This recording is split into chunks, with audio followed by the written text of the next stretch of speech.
Yo, what's up? This is episode 19 of the Crunch Time podcast. We got a lot of stuff to talk about today. A lot of old stuff that will now be surfaced. That surfaced today from yesterday that we'll be talking about. Going on with Oklahoma and Texas. The Indians. They changed their name. Apparently, they literally took that out. They changed their name.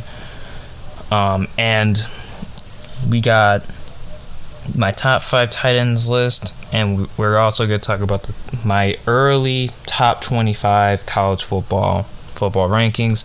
There's a lot to talk about, though. Let's get right into it. First, the Olympics are on. The opening ceremony of the Olympics are on. Naomi Osaka lit the torch, I believe is that how you call it, lit the torch to start the games, and the U.S.'s flag bearers, or however you call them, flag bearers, I don't know, I call them flag bearers if that's how you say it, are Eddie Alvarez and Sue Bird. Well, we're at Eddie Alvarez and Sue Bird. That was about I'm 6 hours late to the party on that, but yeah, so the games are starting today. I don't know what's going on today, though. I really don't know. For the Olympics. But I just know the games are getting underway, probably right now. Something really funny too. The entire USA team was chanting or was singing "Happy Birthday" to Kevin Durant when it's not even his birthday. That's absolutely hilarious to me. That they were doing that, they were trolling him like that. It's so funny. And then Katie will probably go in his burners in 3 hours from now. Probably go in his burners and talk about it. But yeah, we're gonna get right into just the Texas and Oklahoma situation, because it's very interesting, to say the least. Very interesting. And I wasn't expecting it at all. So I saw it first on Bleacher Report that Oklahoma and Texas are leaving the Big 12 Conference, per Mr. Chip Brown. Now, I don't know why they're leaving the Big 12 Conference. I don't know where both of the teams are going to go. But regardless of what conference they go to, one conference is going to have 14 teams. Whether that be the Pac-12, the Big 10, or the SEC. Most likely the SEC. The Pac-12 will most likely be out of it. They could go to the AAC, the All-American Conference, and just, ruin everything that's going on in there. Or they could go into the Big 10 Conference because, Big 10's Midwest. Texas and Oklahoma are kind of like Midwest, Central Time Zone for Texas, They could, but they're most likely going to go to the SEC. And be honest, I don't really like it, because it's kind of like they're making a super conference, It's like they're making a super conference. We don't need 14 teams in a conference. At least 14 teams in a top conference, at least. That's a little too much. Just keep it at 12. Big 10's a Big 10. The Pac-12's got 12 teams. The SEC has 12 teams. Big 12 obviously has 12 teams.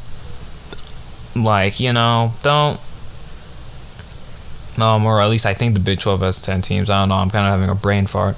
But I just don't mix anything up, because it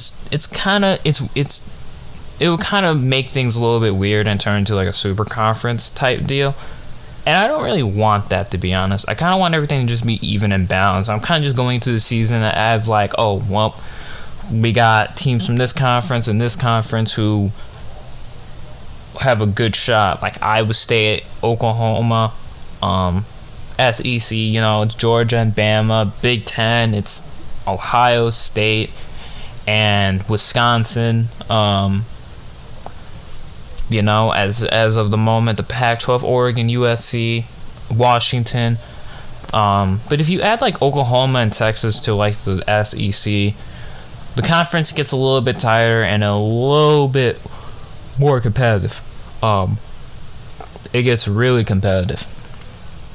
Which, we love competitiveness, but for the Big 12, that would turn into, I don't even know. I don't even know what you would call it, considering that 2 teams left. What teams would really compete in the Big 12? I mean, it would just be Iowa State. Would they still have it where,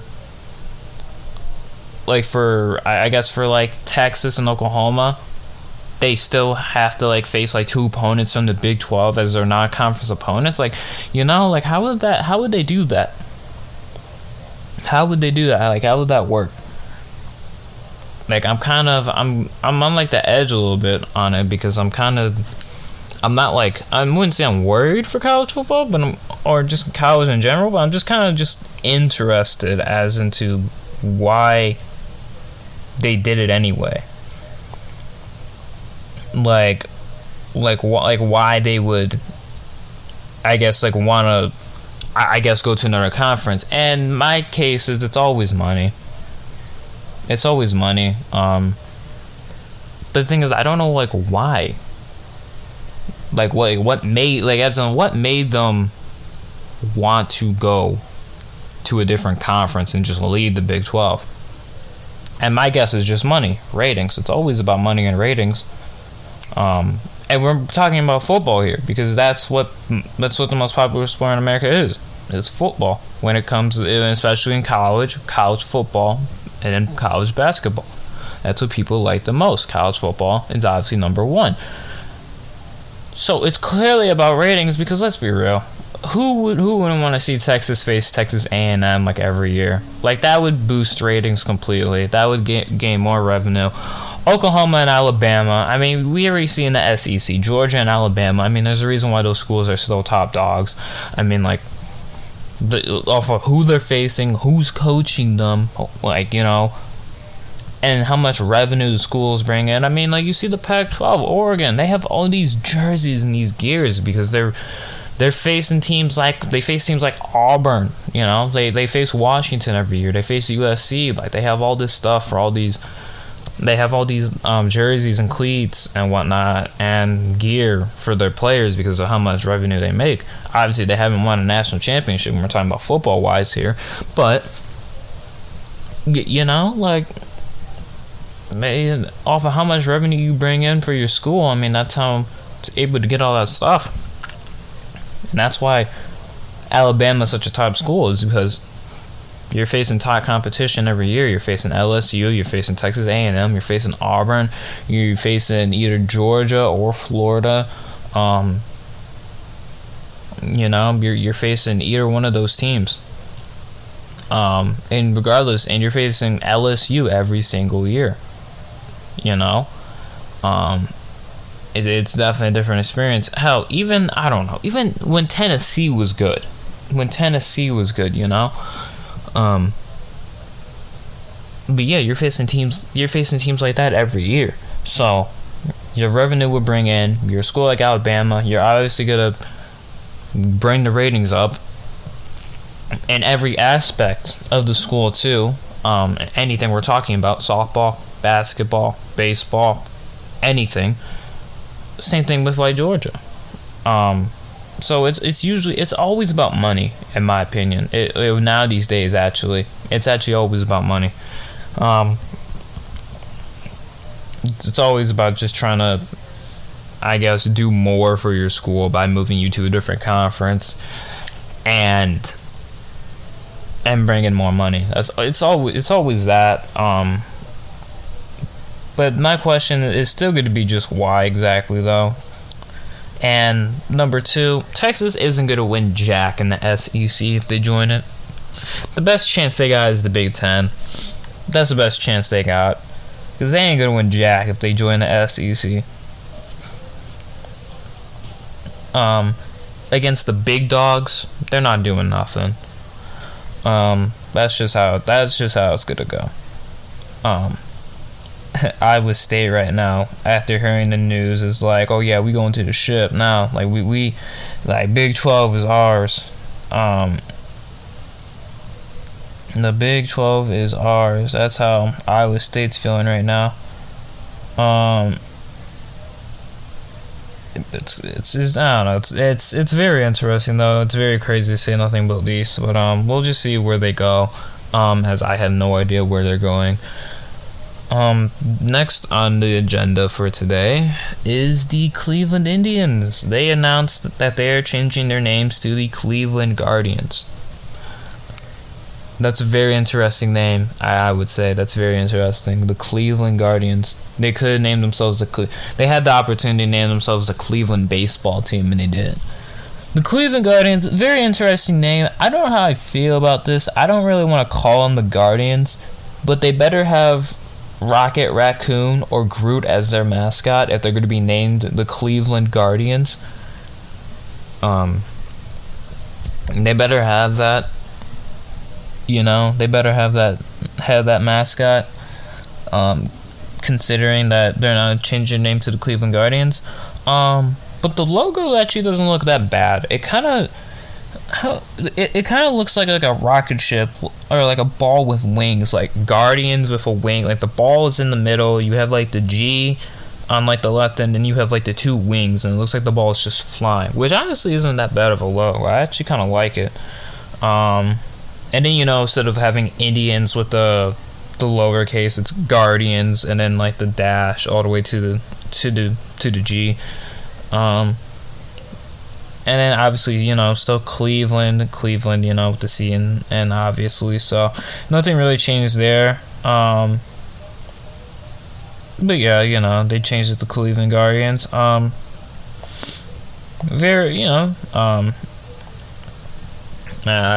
guess they had to do it after people were saying that people were saying it's offensive. People were saying it wasn't offensive from, I guess, the Indian tribe or whatever, I'm guessing.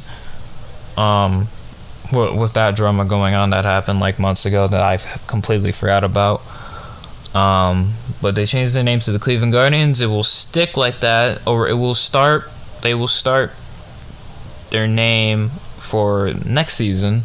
So they'll still be the Indians for this season, but after, I guess, they lose their final game, or if they don't get to the postseason, they will officially be called the Cleveland Guardians. They had a chance to name themselves the Cleveland baseball team, though. They had a chance to do that. I would have did that, honestly. It sounds better, the Cleveland baseball team. And speaking of new teams, Seattle drafted a few players, for the new hockey team, the Seattle, what is it, the Kraken? The Karken? Am I correct? I feel like I'm butchering that. Isn't it the Karken or the Kraken? I think it's the Kraken. I'm not sure. But yeah, so the Seattle Karken, man, I should just look it up, man. I don't even know. I'm kind of lazy right now to look that up. But, there's definitely some new teams going on in the league, or in different leagues that obviously will take a while to get used to, but once you get used to it, like the Washington football team, everything will just go smooth throughout then. So that's something going on. In baseball right now, what's going on? There's some trades going on, obviously, for the trade deadline. It's July 23rd, so the trades are going crazy right now.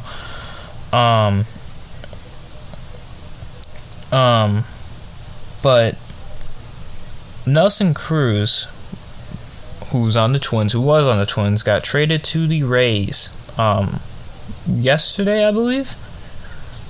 Which is a humongous move. That's a humongous move for the Rays, is getting a guy like Nelson Cruz on their team from the Twins. Because Cruz, the fact that the man is 41 and the man still hits like 40 bombs a year is just like absolutely impressive to me. Or 30 bombs a year is like absolutely impressive to me. So him going to the Rays with the veteran experience will definitely help the Rays out a lot. The Twins obviously were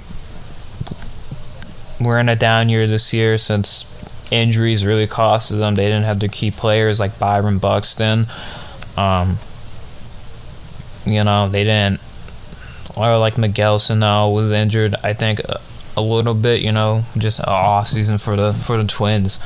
Kind of sucks when your injury gets derailed by injuries, because you think after what you did the previous season that okay, we can run the table with the division, then the injuries happen. It's like it sucks. The Tigers have won 7 in a row. They have won 7 in a row. Very interesting. For them, they have won 7 in a row. They are now 46-51, I believe. The big ups to the Tigers. Really didn't expect much from them this season, but they can end the season on a 500 note while they're in a rebuild. While they're still in a little bit of rebuild mode too. So it's very interesting what's going on there.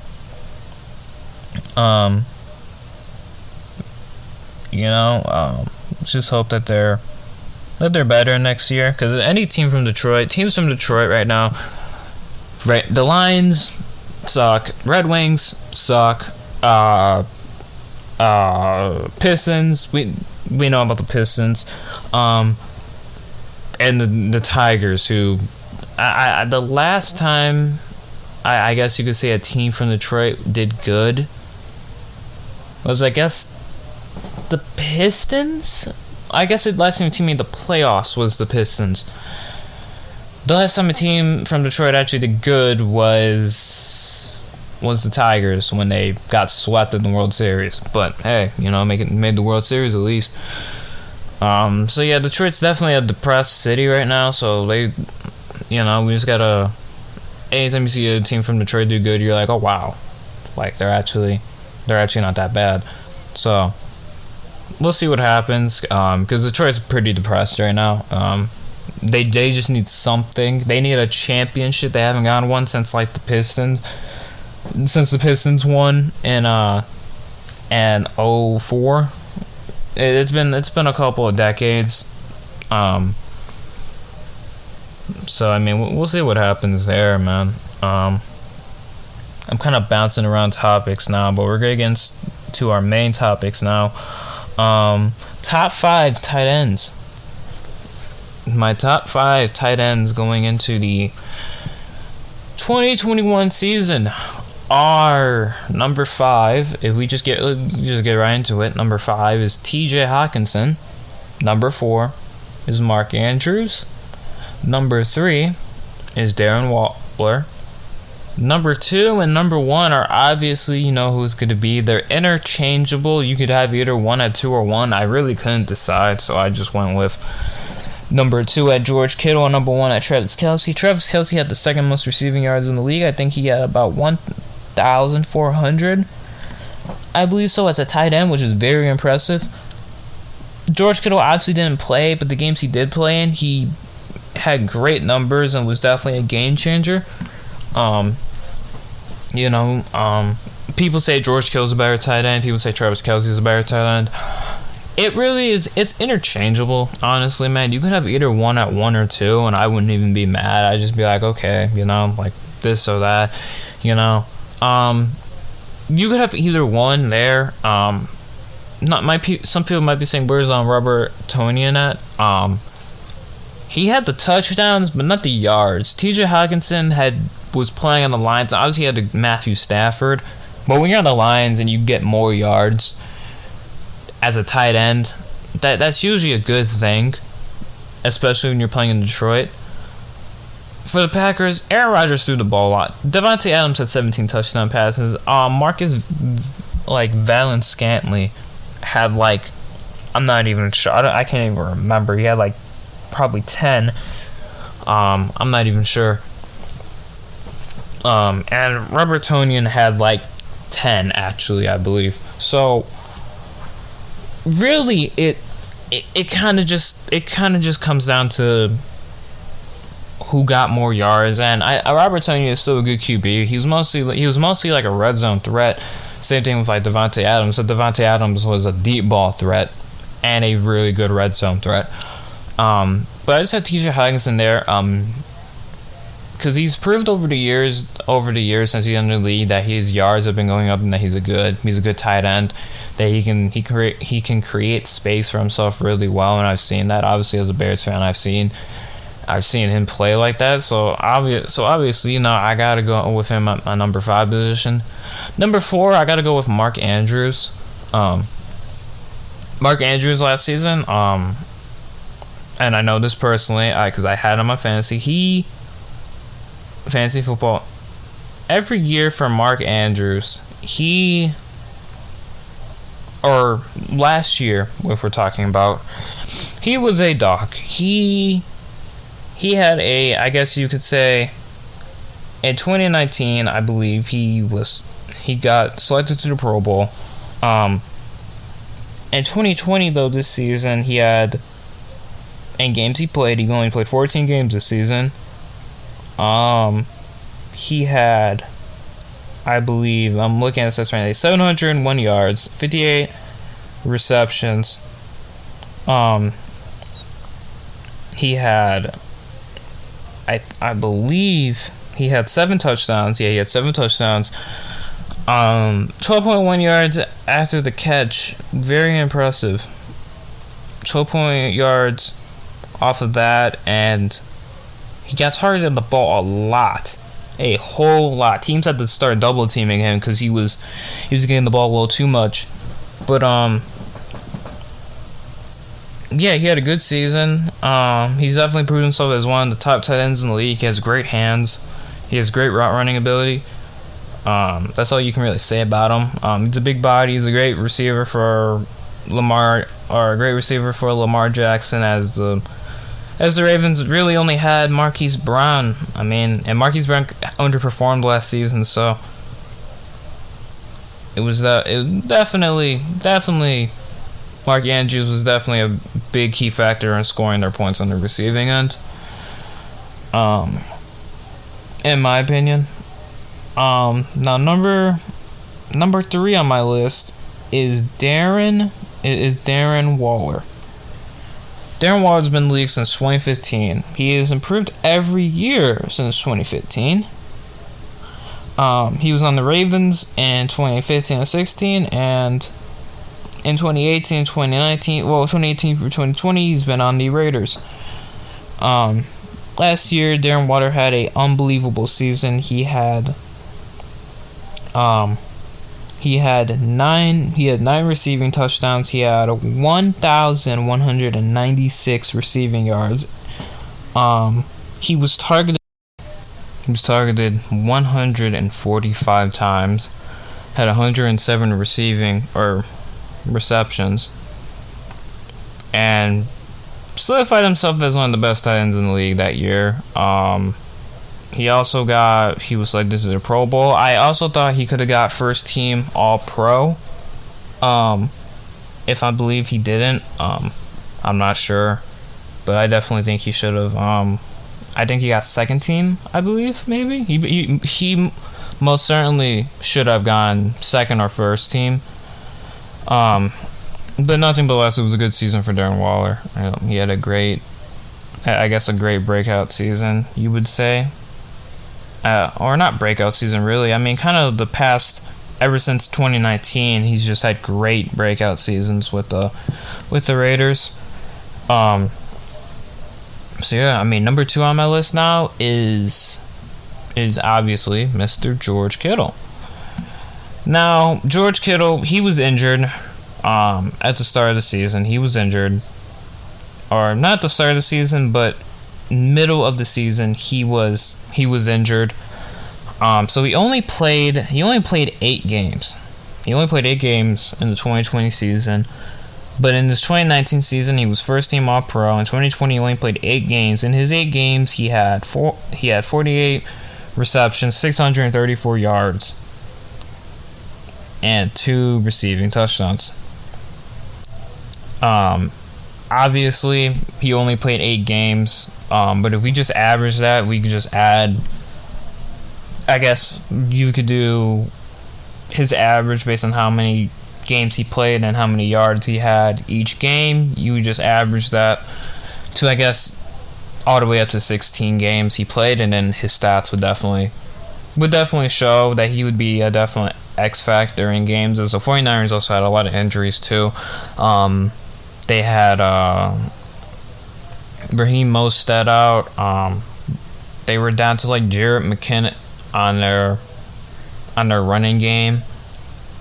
But a guy who really fleshed out for the 49ers was definitely Brandon Ayuk. He really helped the table.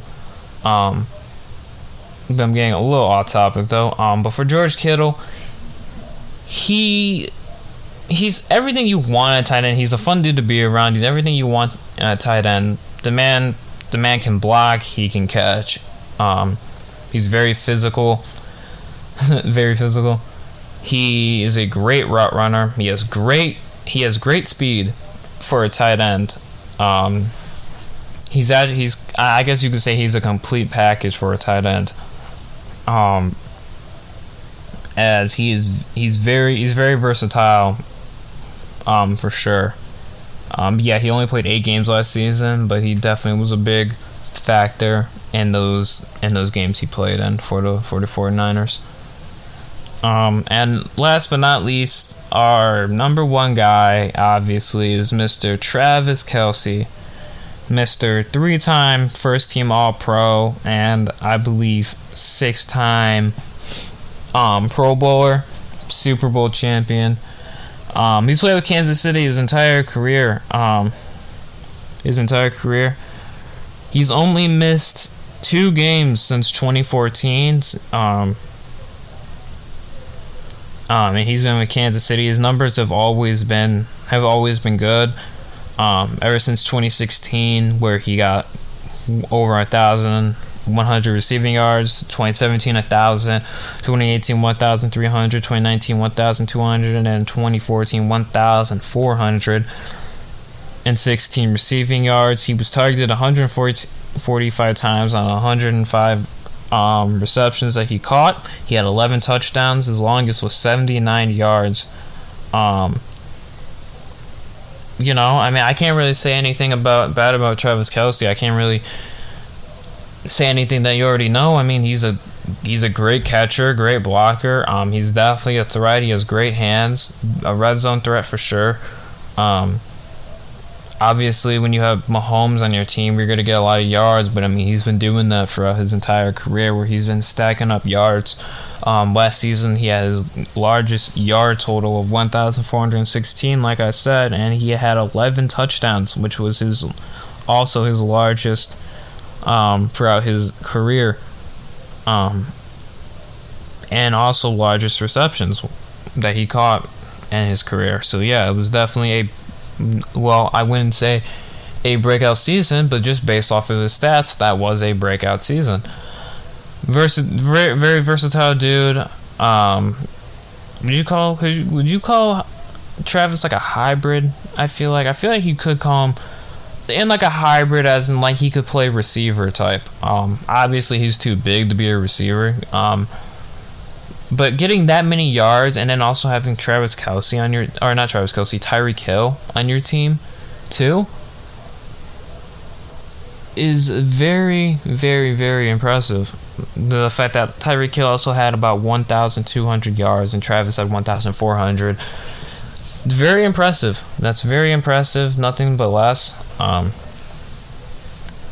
And that is just a great accomplishment for Travis Kelce, that he was able to get that, especially as a tight end, because tight ends back in the day used to be like guys who would block and whatnot, guys who would catch but wouldn't get that many yards, and he's definitely the game for tight end has definitely changed a whole lot over the years. But yeah, those are my top 5 tight ends. Number 1, Travis Kelce. Number 2, George Kittle. Number 3, Darren Waller. Number 4, Mark Andrews. Number 5, TJ Hawkinson. I think it's a good list. I think it's good going into the 2021 season. Definitely going to be interesting to see what happens. But I'm excited. Now, nothing but least, we have our last topic of the day. We have our college football preseason top 25. This is going to be a very interesting list. It might be a little bit of a biased list based on what I saw from last season and based off of what happened, including especially in the Big Ten, since the Big Ten was a little. They only played about 7 games, so you can't really say too much about it. We'll just start from 25. First, we'll start from 25 to 15. So 25 to 15, our number 25 team is Colorado. Colorado had I guess you say, almost made it to the Pac-12 championship. They had to beat Utah to get in, and they didn't. But they only played 6 games, but they had a good season. I believe that they are definitely on the right track. Number 24 is Wisconsin. Wisconsin, it's the Big Ten. They only played like 6 games. Wisconsin only played like 5. I can't really. There's a lot to go on here, but I can't really go based off of last season. Especially for the Big Ten, just because of injuries and whatnot. Now that we're gonna have obviously COVID, but also less games and injuries. But Wisconsin is definitely gonna be a team that is. Wisconsin's definitely going to be a team that's going to be back in it, obviously, 100%. Now that the games are going to be played in full, they'll be able to play their division, their conference, I have no doubt that they'll be able to rack off the wins that they used to get. Number 23 is Michigan. Same thing. Michigan had injuries, COVID and whatnot. They couldn't play against Ohio State, obviously. Not many games are played, So it's the same thing, same bid with them. Number 22, is Louisiana. UL Louisiana, the Cajuns. I believe the Cajuns went 9-1. I believe last season they went 9-1, if I'm not mistaken. They almost won their conference. Coastal Carolina, obviously won. But they had a good season. I believe they were 9-1. I believe they only had 1 loss. I don't know how many games that the Sun Belt played. I'm not sure how many games they played. But the Cajuns only lost 1 game. Definitely had a great season. So they definitely need to be on this list. For sure, in my opinion. As I believe personally, they will have another good season. I personally believe. So yeah. Number 21 is LSU. LSU had a injury type but good season. It was an injury type. They obviously got blown out by Alabama. That wasn't a surprise. But they beat Florida. They ruined Florida's chances, and they have great momentum going into the 2021 season. Obviously with COVID now not going on, they're definitely going to be I guess you would say a better team. They had guys like Terrence Marshall, and Jamar Chase. I sit down and get ready for the draft. Just didn't want to risk it with COVID and whatnot getting injured.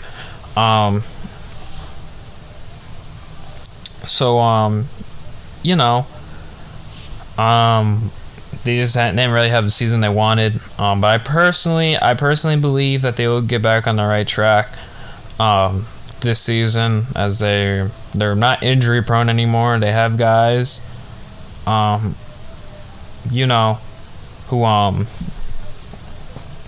like Derek Stingley, who are still going to be there. They have a good class, personally. So, we'll see. We'll see what happens. But for number 20 on my list is Coastal Carolina. Coastal Carolina, they obviously won the Sun Belt. Like I said, I can't even remember teams' records anymore now. Why am I struggling with that? They win. I believe they lost 1 game. I believe. I'm not sure what the record was last season. I can't believe I'm not remembering that. But yeah, Coastal, they beat BYU last year. They had a breakout season for them last year. and I obviously expect them to do it again. They had, like I said, they had a good season last year, and I expect them to do it again. That's all I can really say. And they have, I guess you could say they have some guys coming back. I guess you could say that for Coastal. You can say that. But yeah, they beat Louisiana by 3 points last year. I believe they beat them, if I'm not mistaken, twice, if I'm not mistaken. Also going into the... No, they only beat them once because they faced each other in the Sun Belt title. That's correct, yeah. They faced them in the Sun Belt title. Yes, they only faced them once. They obviously Coastal, they won the Sun Belt. And yeah, I obviously expect them to hopefully not turn into like Appalachian State, who you know, went undefeated and then next, you know, just went down the next season. But definitely, let's just hope for the best for them. Number 19 is Washington. Washington is going to be a really good team this year. I personally believe, obviously with COVID going on and stuff and whatnot, they were supposed to get into the Pac-12 championship game last year, but with COVID going on, Oregon had to take their spot. Washington will be a good team this year. They are facing Michigan this year, actually, and I personally believe that they will beat Michigan. They're facing them in Ann Arbor. Number 18 is Florida. Florida lost a whole lot with key players like Kyle Trask and Kyle Pitts.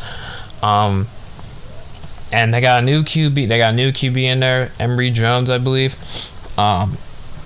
And yeah, I would put them higher, but losing guys like that and even more, it hurts you. So they're number 18. Number 17 is Texas. Bijan Robinson is a Heisman candidate for sure.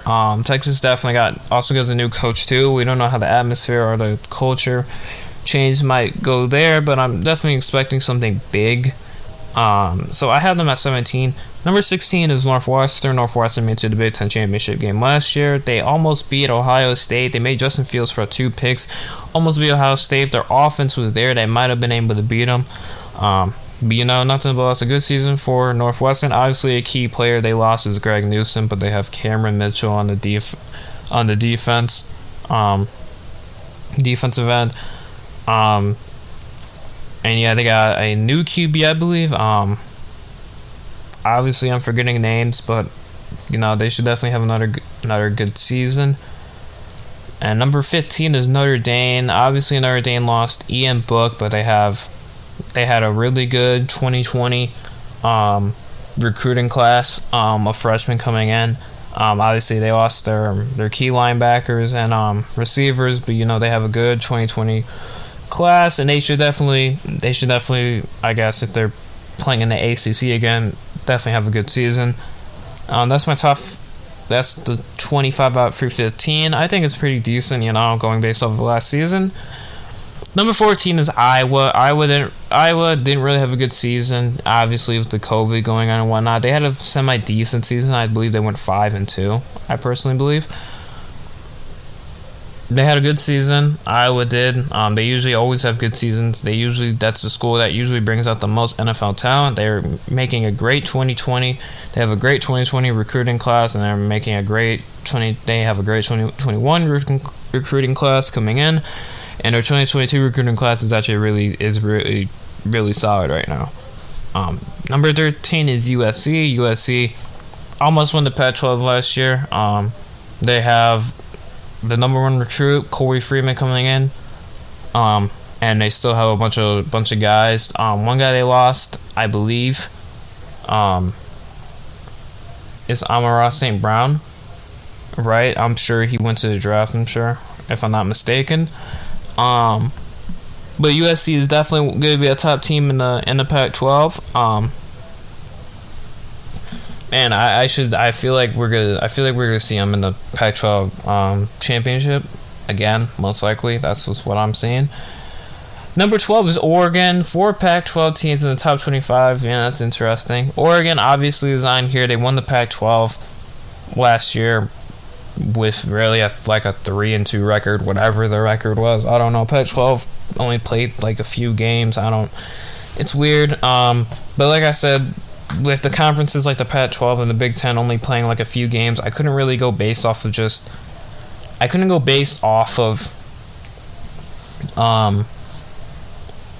last season, just the 2019 season. That's the only season I could really go off of, really. Number 11 is Indiana.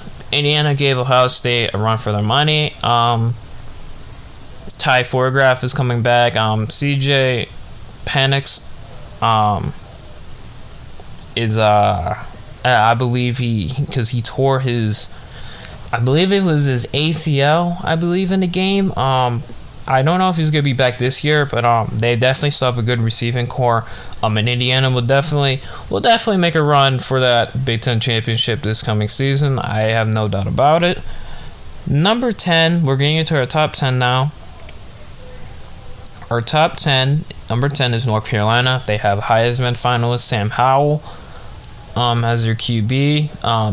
They didn't really lose that much in their class. They should definitely make a run at Clemson for sure for that ACC title. Number 9 is Cincinnati. We know about Cincinnati. They almost beat Georgia, I believe, in the Peach Bowl. They were really close. They won their conference. I wouldn't say about a landslide. Obviously, the conference game was close, but they won their conference, and they definitely have guys in their 2020 and now 2021 class coming in, and the recruiting class coming in. And more people are starting to see that Cincinnati is like a real deal type team that can hang with other teams like Georgia for sure. Number 8 is Miami. Miami had a good season last year. They have De'Aaron King back. Week 1 they're facing Alabama. That's going to be really exciting. Obviously, Miami lost a couple of guys on the defensive end. But I personally believe that they're going to have another good season. I got them at number 8. Iowa State is 7. Bryce Hall and Brock Purdy are still on the team for the offense. They didn't really lose that much on the defense or the offense. And now after hearing the news that Oklahoma and Texas are leaving the Big 12, Iowa State looks like they're going to go undefeated 100%, and I got them at number 7. Number 6 is Oklahoma. Oklahoma has Spencer Rattler, who's a Heisman finalist. I don't know what's going to happen with Oklahoma and the conference stuff going on, but Oklahoma will definitely be another top team in the top 10 for sure, who will definitely make a run at the college football playoffs. Our top 5 now. Texas A&M is at number 5. They had a great season last year. They had a great season. They have a really good and young defense for sure, in my opinion. They beat North Carolina in the Orange Bowl, which is a great momentum, especially for guys since they were playing mostly their freshmen and their sophomore on the defensive end. I'm not really sure about the offensive end, but they definitely have a really solid team for the next coming years, and I definitely believe that they can make a run at the college football playoffs this upcoming season, 100%, no doubt. Now here comes our top 4. Our top 4, we're just going to say it off. Our top 4, number 4 is Ohio State. Number 3 is Georgia. Number 2 is Clemson, and number 1 is Alabama. Ohio State at number 4 because they played the least amount of games. Ohio State did. Got to the college football playoffs and got to the championship game. Destroyed Clemson in the semifinal game. And obviously, since they only played 7 games or not 7 games, I guess 8 games you could say last year. So they're definitely gonna be up there. The recruiting class is stacked as ever. They got the number 1 recruit in the 2022 class, Quinn Earls. And their recruits coming in, receivers, defensive backs, QBs all over the place. You gotta put them at 4. Number 3 is Georgia. I'm expecting a huge season from Georgia. After the COVID season and whatnot, didn't end the way how they wanted to. They didn't have the QB that they wanted to. But I believe Georgia will have a great season. I believe they will get back into the college football playoffs. I personally believe that this year. Number 2, like I said, is Clemson. DJ Uiagalelei is now their QB. He had the one game he started was they faced Notre Dame, even though they lost in South Bend. He had a really great game. Really good game in for Trevor Lawrence. I believe if Trevor Lawrence was in that game, Clemson would have won. He handled himself really well, and him being a sophomore QB, the future is obviously really bright for Clemson. Obviously, we know Clemson lost Trevor Lawrence and Travis Etienne. They still have really good players on that team, and they still have a really good defense. So we'll see what happens. And obviously, number 1 is Alabama, and the number 1 reason Alabama's number 1 on this list is because it's Nick Saban. It doesn't matter who leaves Alabama or who joins. It doesn't matter, because if Nick Saban's there, they're fine. That's all I really gotta say for that. I know Alabama lost Devontae Smith, Najee Harris, Mac Jones, Patrick Surtain. I know they lost a whole bunch of guys, but Alabama's a factory. They get 5-star and 4-star recruits there like it's nothing. Especially 5-star recruits. They always have great linemen. So getting guys from IMG and from Duncanville high school, those type of high schools and prep schools and whatnot.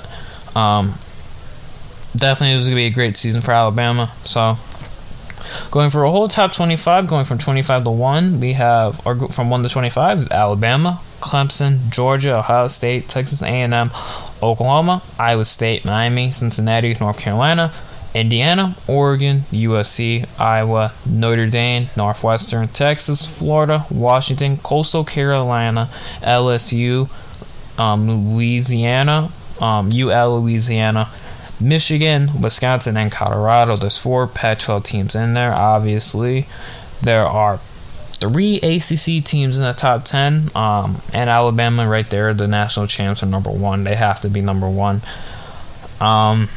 But yeah, that's my list right there. Let me know what you think about it, though, for real. Obviously it's a way too early list, so you can't really say too much about it. But honestly, I'm just going based off of just last season, the 2019 season, and teams that should do good.